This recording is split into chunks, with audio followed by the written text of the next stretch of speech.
राज्य सरकार जनमारण नीति अभियोग करी प्रतिवाद कोरापुट जिलापाल कार्यालय आगे कोरापुट युव और छात्र बिजु जनता दलर विक्षोभ प्रदर्शन।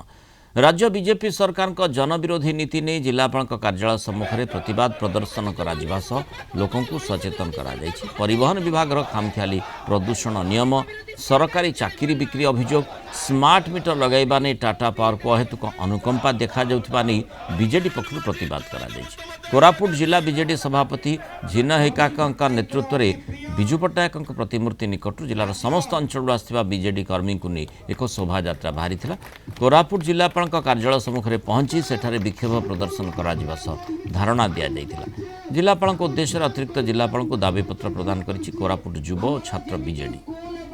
आज जिते चाषीटीए कांदुची चाषीटीए तार इनपुट सब्सिडी पाइनी जो कथा कही कि तुम क्षमता को आसी 31 टंका इनपुट सब्सिडी दब बोली आज हाथ टेकी दौच धान किणुन एवं चाषी आज अभावी बिक्री करुच्ची यही समय तुम टंका दे पारुन चाषी को किंतु आज 750 कोटी टंका तुम टेकी देच टाटा पावर को। टाटा पावर किणव स्मार्ट मीटर एवं स्मार्ट मीटर लगे प्रत्येक घर लुट करिवो आपनकर गाड़ी पदा को बाहरला माने ये सरकार पुलिस को लगे कि ताकू मिछ फाइन दउची।